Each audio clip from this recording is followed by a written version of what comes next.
Thank you for joining us for our STEM workshop today. We have our presenter, Cami Holm, who is one of our GSSI leaders who's going to go through a bunch of different STEM activities that you can do for Daisies and Brownies. So Cami, I am going to pass the ball off to you. Do you want to give a quick introduction? Sure.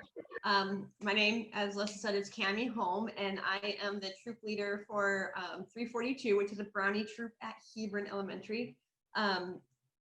It's a fun troop, and I have been a troop leader for, I think, 10 years now. I led my daughter's troop from juniors up to when she graduated, and we always had like our group was always changing almost every year, but something that we really loved, all the girls that I had really loved doing experiments, and sometimes we couldn't find the experiments that, like our badge to match the experiments that they're interested in, so we had to kind of just have fun with it. But Girl Scouts is really making a push to incorporate more STEM badges and activities, and it's really exciting, and I'm really excited to be in a Brownie troop this year to get the girls really excited about STEM and just kind of opening their minds up to the possibilities of what they can do, and teaching some problem solving,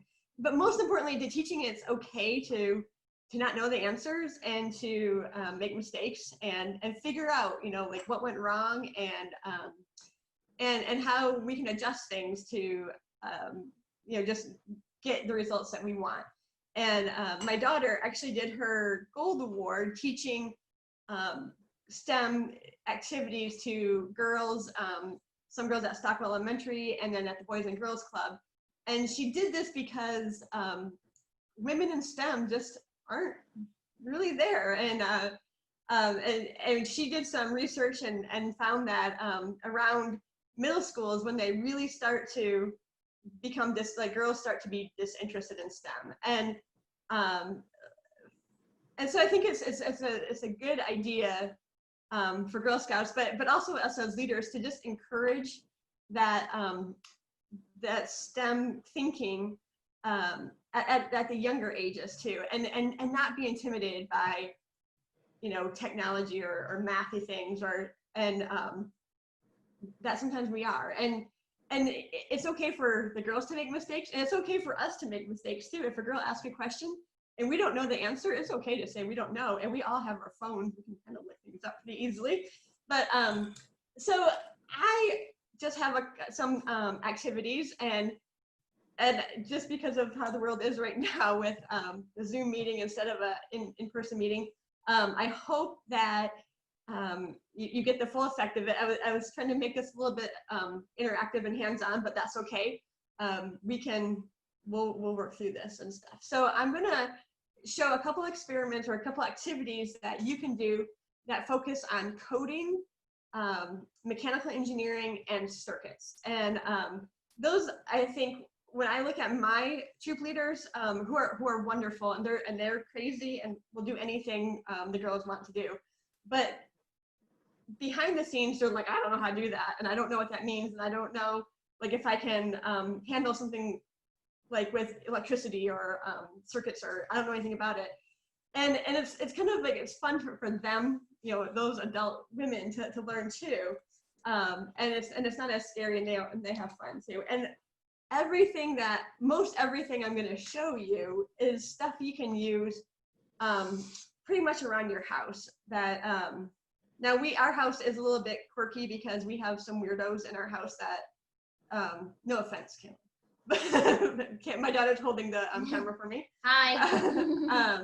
But we do have some odd things in our house that some people might not have, but I can tell you exactly where to get them, and they're not like overly difficult to get or expensive. So I'm going to start with coding. And coding at this age, at the Daisy and Brownie age, does not need to involve sitting at a computer and typing code. It's really just getting their mindset into what coding is, and really kind of coding is just like a storytelling, and how do you tell the story to to get the computer to do, or the robot or whatever, to do what you want it to do.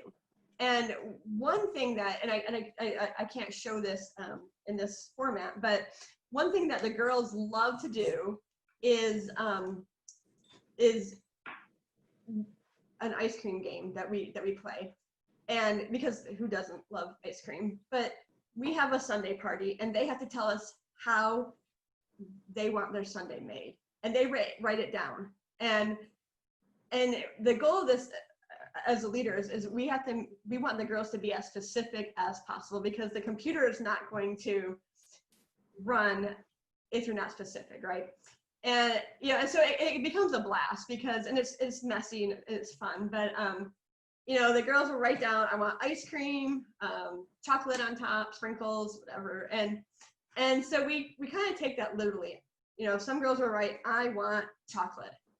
And we have them hold out their hand, and we put some chocolate in their hand, because that's what they wanted. They wanted chocolate. They didn't specify they wanted chocolate on their ice cream, or like 2 squirts of chocolate or anything like that. Or sometimes we just like, you want chocolate, and you never told us how much chocolate, and how, and we just let it kind of go on forever. And, in the end, we make real sundaes that they can eat without getting sick.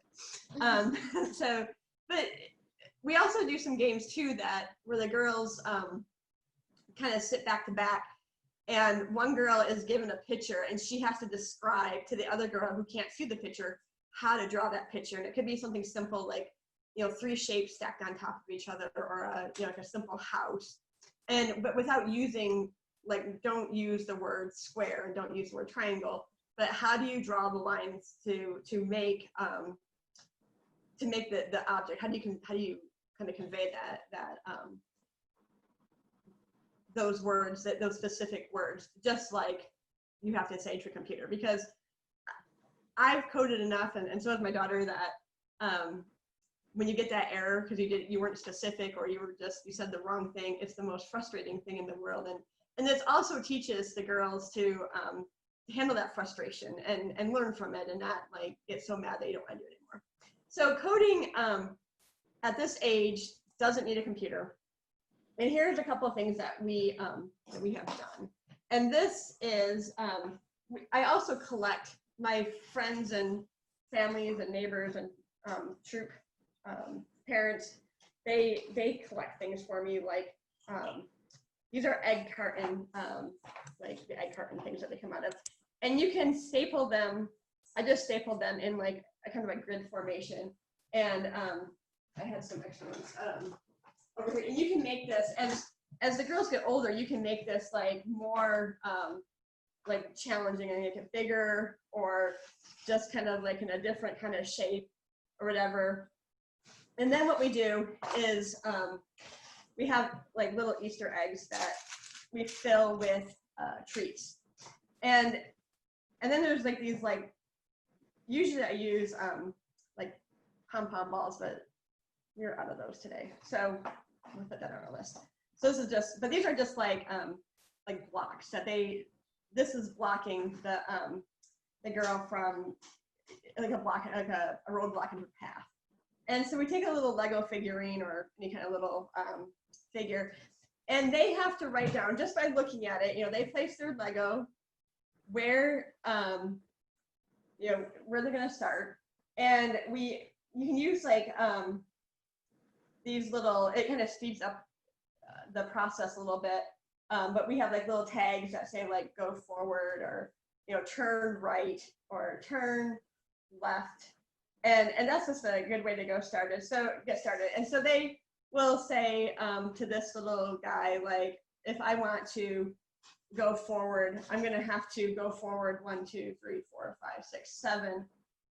So I'm going to write this go forward 7 times, or like lay this out 7 times. And this is a very simplistic kind of right now it's a straight line. But you can also like say, okay, I want you to get the pink one first, and then the yellow one, then the sparkly one is last. And what you just saw me count, but it's kind of good to let the girls, especially the Brownie age, the Daisy age, it might be okay to count, but just to kind of sit back and try to figure out, from a distance, what the path is to get to each of the eggs with the treat inside. And when they get to the egg, they get the treat. There's jelly beans inside these ones right now. And now this does, like, so this is, this like go forward, go forward, go forward might be a good like early brownie or, daisy kind of activity, like way of doing it. And we can tell them to go left. And then they try it, so after they figure out their whole code to go forward, go left, go right and stuff, then they actually move the character and see if they were right. And, but they have their whole code out. So you don't want them to go to this one and then write the next code. You want them to like write the whole code first and then test it out. And if they're wrong, that's okay. Like they can adjust and learn from where they made their mistake. Now, as they get older, because like go forward is kind of like, that's a lot sometimes. And you can laminate these to make them last longer, but you can say,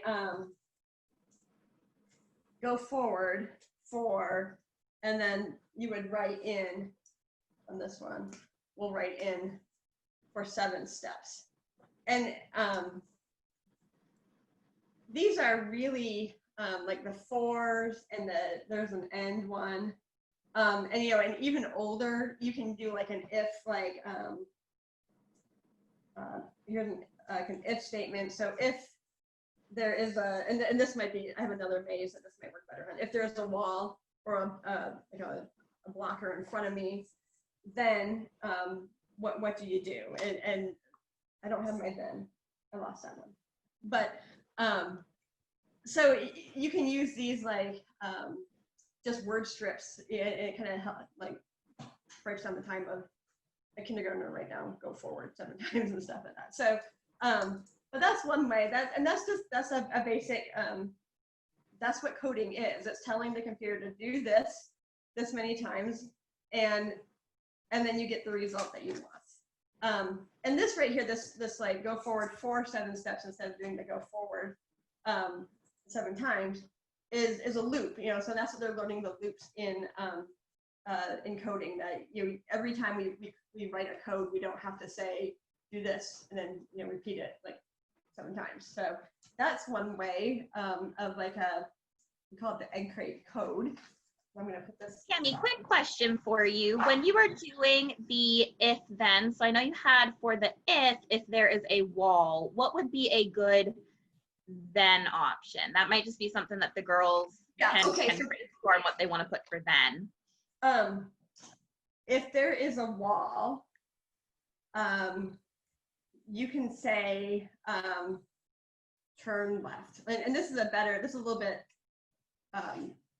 kind of better maze for the if there's a wall. So this is a Lego maze that they can make. And they're going to go forward, each what do you call these again? Studs. Every stud that they go forward. And so if there's a wall, they're gonna let's see, if there's a wall in front of me, turn left. In this case, because actually it's turn right. Got that mixed up. But there's a wall in front of me. I'm going to turn right, and we're going to go forward again. So we'll get another go forward out. And so they would go through the maze, and we used to have some like little jewels and stuff like that, like Lego jewels that we did some remodeling, and some Legos got moved to other spots. So but these are our depictions of like treasures. Yeah. So this is the start of the maze. This is the end of the maze, and get the 2 treasures, and then go in, get the 2 treasures, and get out. And how do you do that? And this is a little bit more. The egg cartons were big and easy to manipulate, and the Lego maze, the studs are smaller, so they have to kind of look a little bit closer about how far they go. And the cool thing about the Lego one is you could have like either the girl can make the maze and you put the treasures in there that they have to get, or they can make a maze and like pass it to their friend. The friend has to figure out how to get out of the maze. So that's, but it kind of lets the girls be creative too by making the maze and then trying to figure out, you know, how to get out of it and get your treasures and stuff. So sure. And then in the coding world, when you use an if-then statement, does that keep looping until you get out of it? So if you say, if I hit a wall, turn left, and then you're at another wall, will it keep turning you left? Yes. So let me think about so if there's a wall, turn right, and then yes, it would keep looping until there was no wall in front of you. Okay, and then it goes to the next, yes, and then it goes to the next step and it keeps going. So it's an automatic loop until you get the right answer. Get the right way you want to go. Yeah. Okay, yes. Thank you. Okay.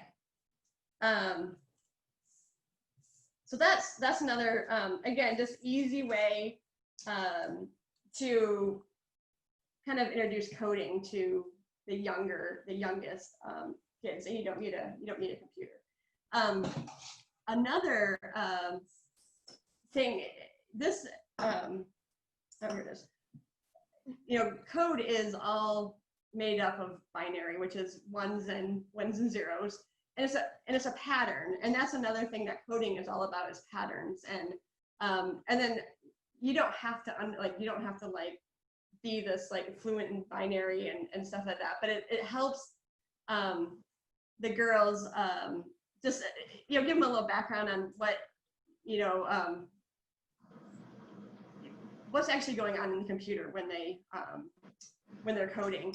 And it's also a good way to just show how math is done, or math is used in coding and STEM, because I think sometimes it's hard to, you know, the M in STEM is math, and we kind of like neglect that sometimes because we think that it's just a lot of like worksheets or whatever and stuff. So I have a little, so binary is actually really easy, and it's division. It's based on division, so that it's just, you know, ones and zeros. And I think you might think that at the Brownie and Daisy level that they haven't learned division yet. And but it's okay, because we're only gonna be dividing by 2, and most of them understand even and odd numbers. And what we do is we assign the black ones, the black beads. We have 2 colored beads. You know, we have, in this case, we have black and white, and the black beads are ones and the white beads are zeros. And then we have some spacer beads that they're just they kind of show when that pattern stops and a new pattern starts. And so what we do is, this is my birthday, June 20th, 1970. Well, just June 20th, 76. We don't do the whole 4-digit year because we'd be there forever. And but so this is just like the last 2 digits, and the girls, yeah, they don't need to worry about 90s. Well, the 2000s and stuff like that. So because they usually don't know division yet. But what we do is we put the beads in front of them, and let me just, I'm gonna back up first and just show you how binary works. Here's my whiteboard, and I hope you can see it. I'll make sure that we have it. So my birthday is June. Oh, that's not what we call it. Okay. That's uglier. Yeah. Pardon me. Sorry. You see that? Okay, so that's a 6, and you're just going to divide it by 2, and you're going to answer, does 2 go into 6 evenly? And so what we have the girls do. I should use remainders if there's a remainder. Yeah. So what we do is we give the girls 6 beads. And it doesn't matter what color they are. 1, 2, 3, 4, 5, 6. Okay. And we just have them, you know, make them in 2 equal piles. So can 2 go into 6 evenly? And the answer is yes, because we have 2 equal piles of 3. And we're going to put that 3 down here. And this, because it goes in there evenly, there's no remainders, there's nothing left over, we say that there's 0 left over. And then we go down to 3, and we divide this by 2. So now these beads get put away, and these 3 beads are left. And we say divide those evenly between like you and your friend. And you can't, you have 1 for you and 1 for your friend, and there's 1 left over. But everyone has 1 bead. So we're going to put the 1 right here. And because there's 1 left over, we're just going to say 1. And it doesn't mean, well, there'll always be 1 left over when there's when it's odd number. Okay, so that's, and then we do that again to the 1. And can you divide 1 evenly in a whole number? No. So that equals a 1. And then you kind of go up this way. So the binary representation of the number 6 is 1, 1, 0. And so when we put it on we make our chain, we have 2 black beads and then 1 white bead. So 2 1s and a 0. Now we put some spacers in there to make it long enough so that it can like wrap around their arm. So it doesn't matter what color they are, or they just can't be black or white in this case. But we put 4 in here. But then we do, so then that tells the pattern stop. So this is where the number is. So then, like I said, my birthday is 20. So we do the same thing, that we divide by 2, and it goes in there evenly, divide by 2 evenly, 5, it's odd, and then 2 goes in there evenly, and then 1 is odd again. So now I have black. I have these backwards, so I'm sorry. That was really bad presentation. Oops. So it's 2 of the same, 1. I'm sorry. So it's 0, 0. Black was the 1, 0, black and stuff. So that's the pattern. And again, we stop, and then we do the 76 and stuff. So, but that's it is division, but it's easy to show the girls how to, you can teach them something. You can teach them, even if they didn't learn at school yet, they can grasp that concept of dividing things up. Should you teach them how to check their work? Cammy, every time you divide, if it ends up even, it's going to be a 0.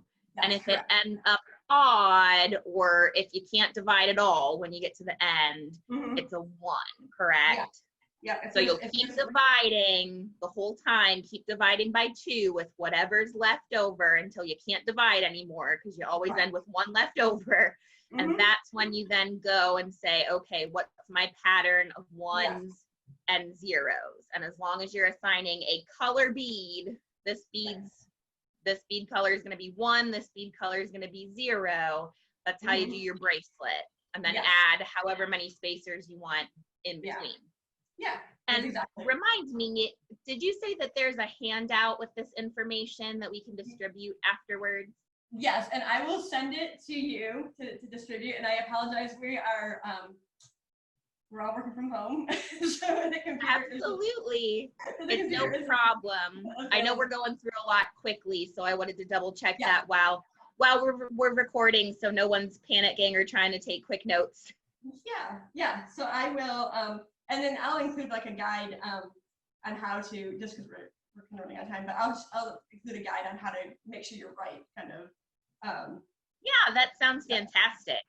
Okay, wonderful. Okay, so those are coding activities that you can do at this level.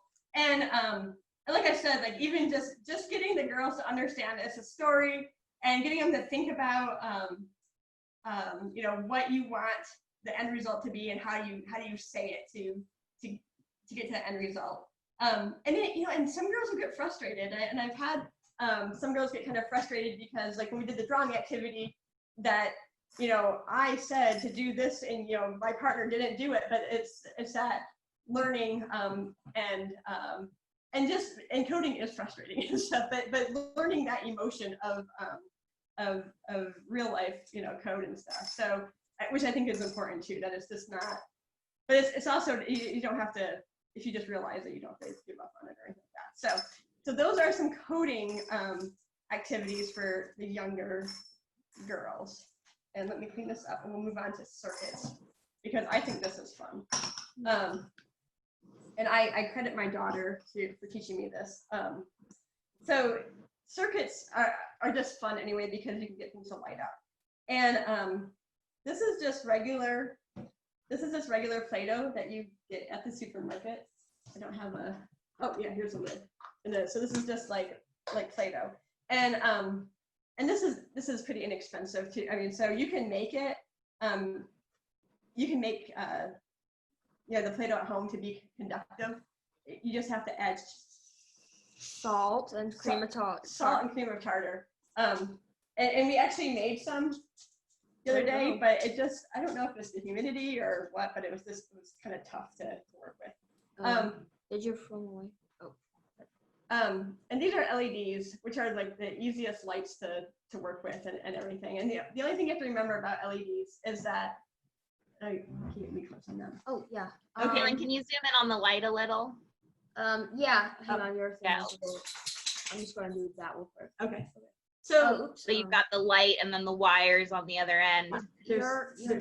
sorry. Okay, yes. Okay.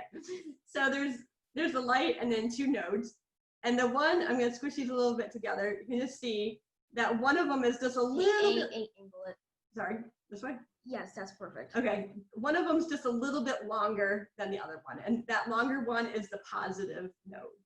So, and it's important for the adults to know, but the kids you can tell them that, and they might not know what that means, but I'll tell you.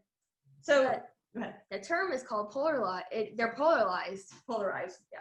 But you have to put the longer one. Yeah. Yeah. Okay. So, so I just rolled like 2 snakes of Play-Doh. And this is just like really simple, and the girls love this because they can start making things and then they can get light up a little bit if they kind of. And the important thing here is you don't want these to touch. You don't want these two thingamajigs these like Play-Doh worms to touch. And this is a 9-volt battery. I already forgot which one it is. Okay. And we're gonna Alligator Clips is just a wire, and when you pinch them, they open up, and you can use just like regular wire. You can get this at the hobby store or on Amazon, and they're really inexpensive. Like you can get like a package of 10 for like $5. And this is a 9-volt battery, and we have the positive and the negative side, and we're gonna just like clip one on to onto the positive side, and clip one on to the negative side. And this is, I like the Alligator Clips for the girls this age because they don't have to hold it. They can just clip it on. And when you put the other side, the light lights up. So the current is going through, the Play-Doh is conducting the current from the battery to the light.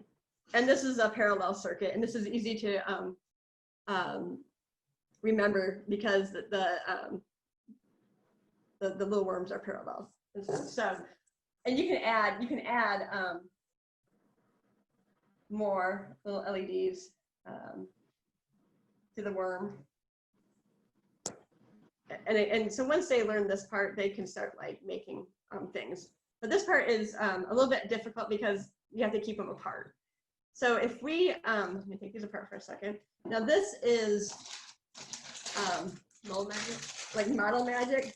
You can get this at the store. I think this is like $5 for this bag. There's a whole bunch of colors and packages in there. And this doesn't conduct. This is a different kind of like Insulating. Yeah, it's insulating. So, but it doesn't connect. It doesn't conduct electricity. So you can put this in between. And I love science, but I don't really care for art. So I don't know what to make. I don't even like. You can make a rainbow, I guess.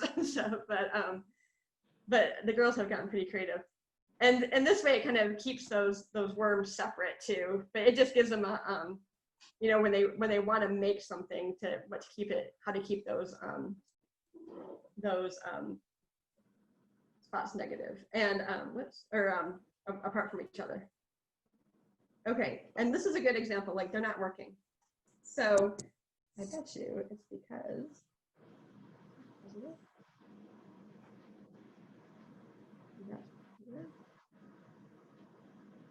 Is your battery clips working? Mm-hmm. Oh, There they are. So now they're working. I think I had it. And so that's a common thing that happens if it doesn't work. And that's when we kind of go back to, okay, like this is positive, and make sure that you have the light in the right spot. And sometimes they're just like Probably that one's probably not. How put that one closer to the other? there you go. There you So go. does the positive end of the battery need to match the positive node on the light?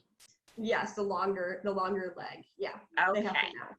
And that's something that after you explain it, that's something easy for the girls to, you can talk the girls through when it doesn't work, when their light is not working, or one of them is working, one of them's not, like questioning them, like, okay, what do we have to match and stuff like that. So that's still a parallel circuit. And we're gonna take this apart. We're gonna take our worm apart. I can make a caterpillar though. This is what I can do, like halfway artistically. And this time we're gonna make balls, and we're gonna take the conductive Play-Doh, and we're gonna alternate the insulating Play-Doh, or the Model Magic insulating stuff, with the conducting. And this is going to be a series circuit, and we just need a big butt at the end. Okay, so now that's important in this one, that you always have the positive, like in the same direction. Yeah, thank you. In each thing. So we're still going to keep the nodes in the purple and the conductive Play-Doh. And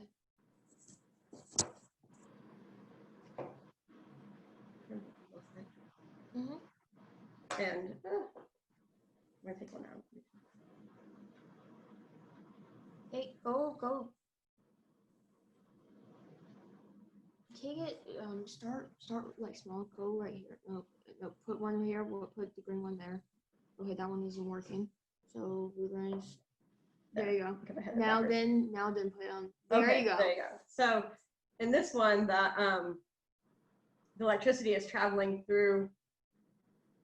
The purple is traveling through this LED into the purple, through this LED and back in the purple. So if I take this LED out, my set's still working. It's dim. It's very dim. Yeah, it's very dim. There's probably some like. There's probably like something connecting or. Yeah. Yeah. So there it goes. Like, but this is a series circuit, so they have to. These LEDs are connecting these purple things. When we take one out, that one I think there's this like something. Maybe our table is wet. So, but it got a lot dimmer. So we put this one in, it kind of lights up again. But that's kind of like how, and Christmas lights have kind of changed a little bit, but when we have those strands of Christmas lights and one of them goes out and the whole strand goes out, that's why. And it's really hard to find things that are in series anymore, but because. Hey, so this is actually from work. If you ever see an emergency stop button, that's in series because once that button is pressed, it kills the circuit, and when something kills the circuit, it cuts off everything. Yeah. So it's just that break. So that's a series circuit, but that's just fun, and that they can it's Play-Doh, and stuff, and then you throw lights on it, and it's just kind of like neat. And we've turned out the lights to like have our glowing Play-Doh party before and stuff like that, and it goes like that. So any questions on that one? One quick one. Can you go through if someone is trying to find this either at the hobby store or online, the official names again of the lights and the wires, what they would search? Where's that one? Oh, give me those LEDs. Oh wait, are those there? No. Yeah, I have a box of them somewhere, but I put them somewhere. I'm sorry. I have a little box. They're back there. But you can go to Amazon. No, they're in there. Oh. You can go to Amazon. And then I've seen them too at Michael's for sure.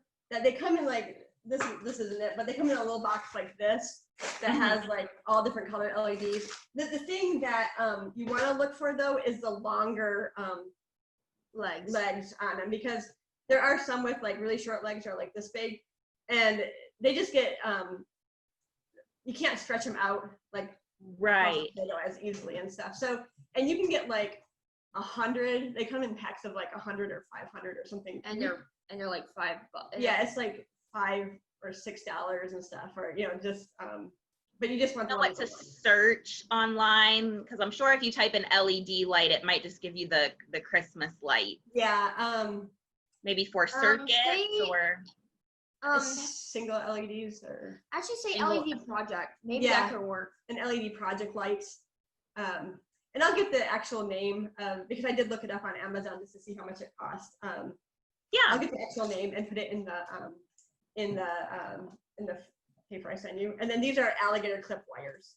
That is what they are called. Yeah. Okay. Alligator clip wires, and they're really inexpensive too. And I've seen these at Michael's and Hobby Lobby, or stuff like that.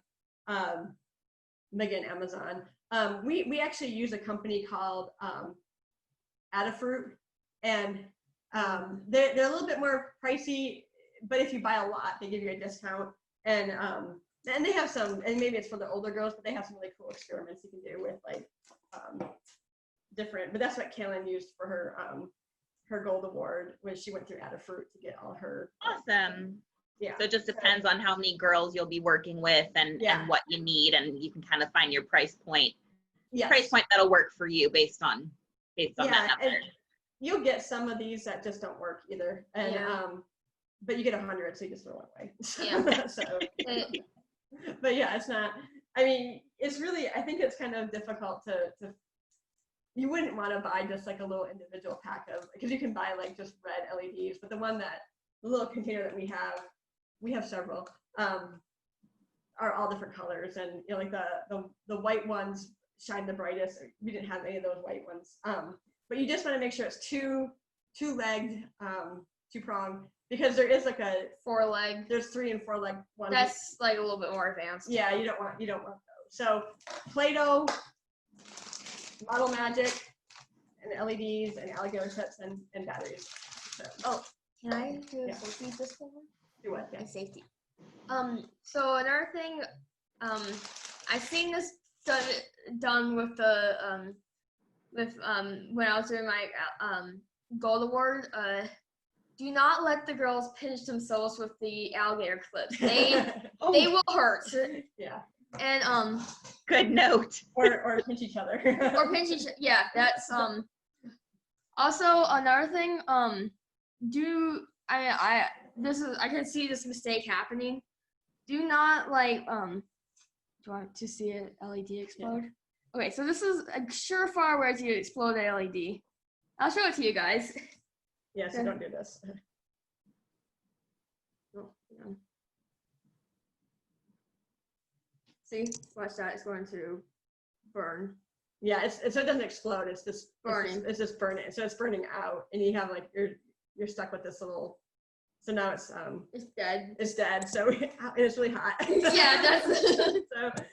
So if you plug, because the battery this is too big. But with the conductive play, there's enough resistance for it to be safe. Okay, now this one, we've done this before, and we don't know why it's not working as well today. But this is another LED experiment, and this is using. You can either use this is copper tape, and you can get this at the craft store, or this is aluminum tape, and you can get. I got this at Menards, and this has been really fun because we've done a lot, especially the older girls. And it's huge. And it's like, I think it's like $7, and it lasts forever. So we've used this to make rockets and to make buzzards. I mean, so you can conduct a lot of stuff. You can make. We made giant operation once with that. Yeah, we made a big giant operation game using this stuff, but you can use it to like you can even like put it on paper and make it like a battery and a switch, and that's kind of what this is. And I hope this works because we just don't know what's going on. But this is just a popsicle stick, and we used copper wire, and we pinched the LED, so the legs are you see that, like covered by the copper wire. And it goes down almost to the end of the popsicle stick. And then we use a coin battery. Now this thing is a little bit more expensive because coin batteries are kind of pricey sometimes. You can get like packs of them.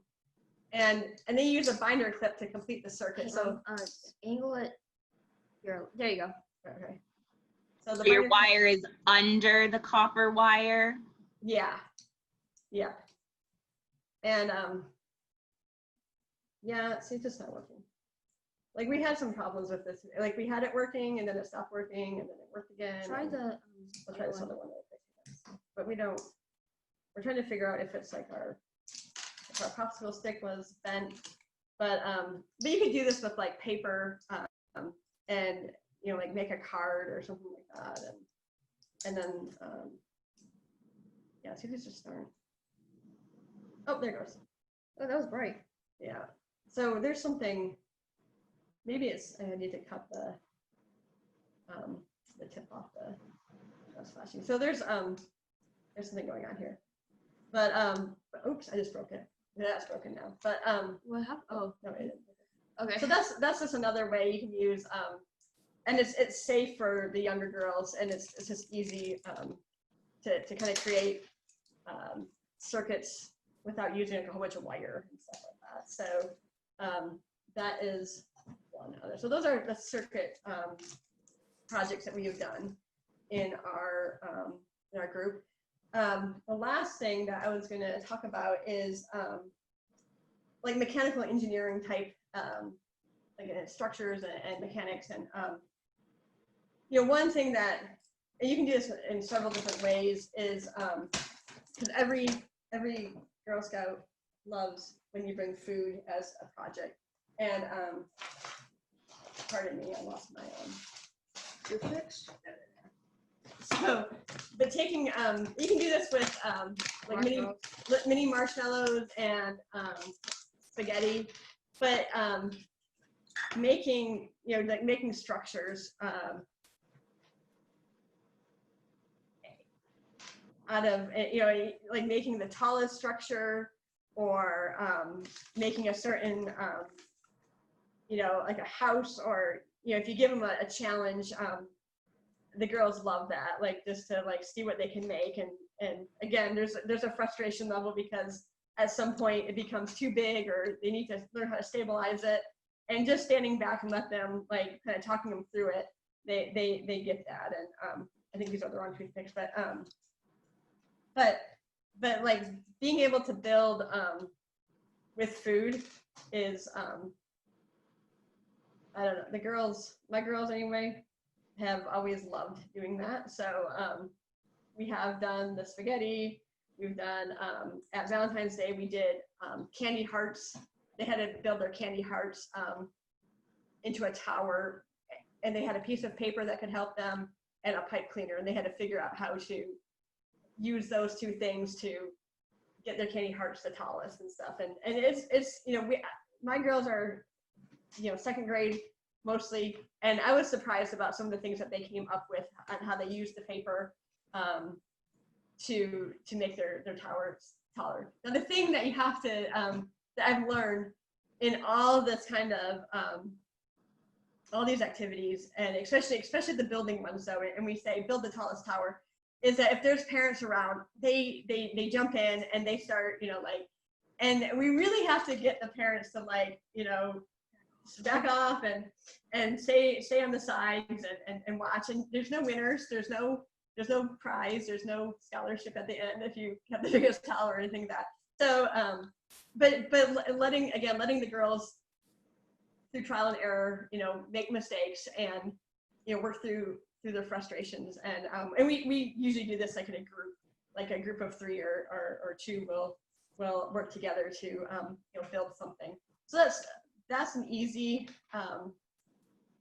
mechanical kind of engineering project or activity they can do. And again, they can make like anything, like you just tell them what to do, and that's you don't have to get jelly bellies. I think when Kale went to the store to pick out, she picked out her favorite jelly beans. Also, jelly beans there. So, but yeah, like mini marshmallows and spaghetti, like raw spaghetti, works really well, and so that's another inexpensive. And I think that these are good for when there's like gathering activities and or when there's just like, I always kind of keep a small kind of activity like this in my bag just in case we end early and the kids, like, I don't want them running around the school screaming or anything like that. So that kind of keeps them busy until parents come to pick them up. And then this is actually, I think, in one of the Girl Scout one of the mechanical engineering badges for brownies. And this is just like scrap lumber. And you can go to like Home Depot or Lowe's and ask if they have some scrap lumber that they will like either give away or sell to you really cheap and stuff. But this is like, my husband's always building something, so we always have scrap lumber. And then I got a box of springs at Menards for, I think this is like $6. And I always go when they're doing their like rebate sales, or rebate 11%, which they all add up when you buy your supplies there. But this is just like a box of different springs, and it does come with like, these are like pulling springs, and then like squishy springs. That's not the right word for them, but that's what we call them. Tension springs. I know. These are tension springs. No, these are tension springs. Tension, right? Okay. You so We'll go with squishy. I like squishy. I know. So we're like squishy ones and pulley ones. And they used to. So when I pulled this out today, number one, it's crooked. But this isn't the. We had like a little bit thinner like tower thing, because we had a whole bunch of different springs that they could play with, that they all fit on here, and they kind of like took some of them. But this comes with a whole bunch of different sizes and stuff. And we put the spring on the bottom, and we used 2 different balls, and we asked the girls to just like, what do you think is going to happen if you drop the ball and it hits the spring and it bounces? And then and we had the girls like decorated these, and they had like hair and tape so that it was like flying through the wind and everything. So it appealed to the more artsy kind of girls too. But then like, what happens if you push the spring down? I'm gonna break a window. And let go, and then like, so you have the big ball, you have the little ball, and like, which one's gonna go higher, which one's gonna bounce further, and they had a blast. And then we used the different sizes of springs to see what effect that had, and then they started like putting both balls on to see if they would fly differently, and putting more springs on and stuff. It was a really fun activity, because these were flying everywhere, and I really was scared to look window at school, but we didn't.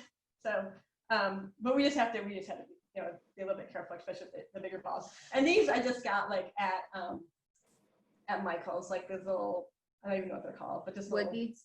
Yeah, wood beads and stuff. And we had these are just 2 sizes. We had we had some bigger ones too, and some even smaller ones that we just kind of experimented with about what's going to happen when you push it down, and how weight works, and the size of the spring and stuff.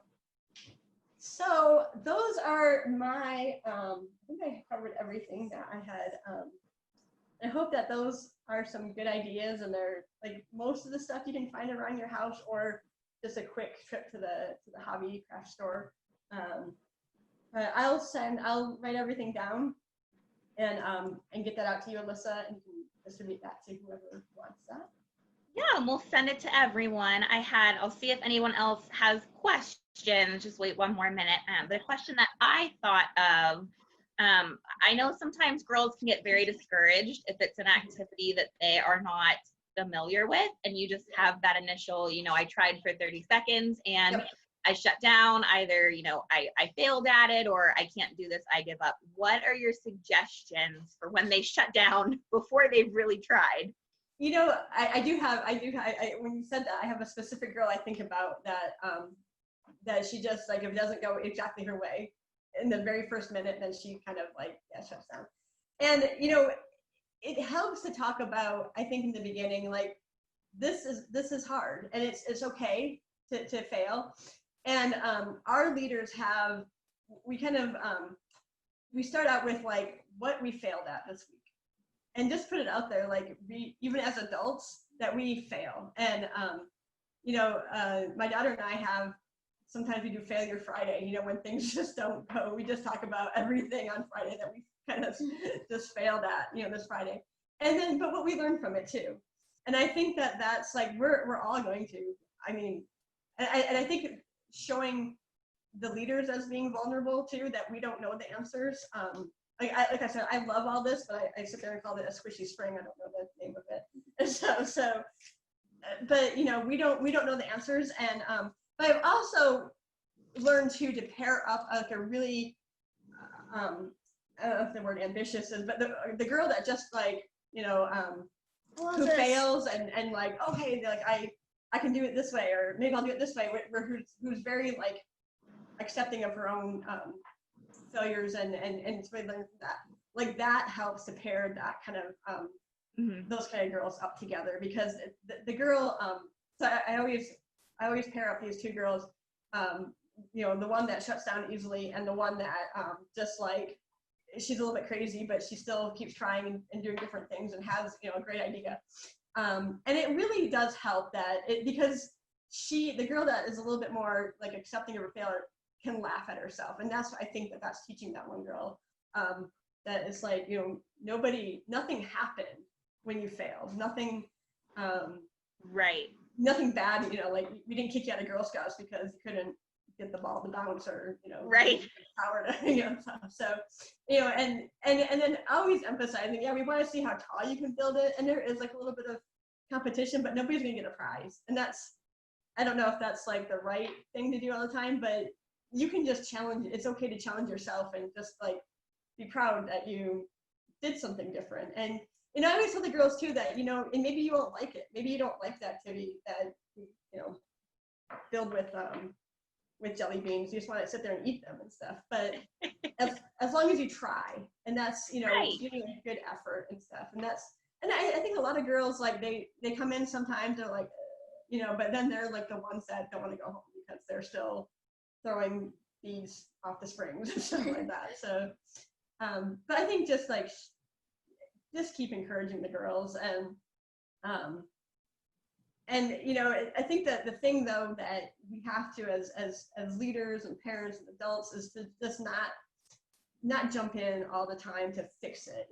They have, and especially when you start with the Daisies and the Brownies, that encouraging them to work through it and offering advice and kind of asking questions, that I think like helps build their self-confidence. And the good tries when even though you failed, that was closer than you did last time, and right. what else was you tweaked and stuff. And I think when you make it a conversation too, it helps. And that's what I look at. I personally wanted to go into STEM, and I was I went to college. I was the only girl in there, and the boys like they're just mean and stuff, and they would point out everything I did wrong, and I didn't have that self-confidence to just be like, well, I can do it, and I regret that. And so I think I don't know if it's like my mission or something like that, but just to like instill in girls that you can do it, and it's okay to fail, and it's okay to make mistakes, and we do it all the time. But I think as leaders, if we let the girls know about the mistakes that we've made, and we don't have to be like, too personal or anything like that. I mean, no one's perfect. Right. And it's a part of the process, like you said, and it's good to learn whether you're doing a STEM activity or any other activity in Girl Scouts that, when you're trying something new, there's a learning curve to it, and you might get it right away, and it might take a little while, and we're all good at different things. So I think that's fantastic advice. I got good feedback that people enjoyed the presentation, especially the LED lights, and that they're excited to see everything in the writing when we email it out. So we'll get that to everyone shortly. Is there anything else you wanted to say as final thoughts? No, I just hope that, I encourage you to don't be nervous or intimidated by the STEM badges. And I think that when I look at especially the Brownie, because I'm only at the Brownie level right now, but they're open-ended, so I think you can make it anything you want. I mean, if you go to different websites, like Steve Spangler is amazing. I love his experiments that he does, and they're usually with things you can do with things around the house, and just other. I can't think of anything off the top of my head, but just have fun with it, and it's okay to learn with the girls. I mean, if I didn't know about circuits that well and stuff like that, and Kaylin taught me. My daughter taught me how to. I mean, she's still teaching me. But just and then being open to be like, well, let's see what happens. I mean, that's a good scientist. It's just like, what would this do? I mean, cultivating that curiosity. Yeah. Well, we really appreciate all the time and sharing. I know these are activities that you've done with your girls, so you know that they've enjoyed them and had fun with them. And just look forward to seeing your tips and any other advice you have in the future. I know leaders are always happy to hear some new ideas. Okay, wonderful. Thank you. Thanks, Cammie. Thanks everyone for attending. Have a good night.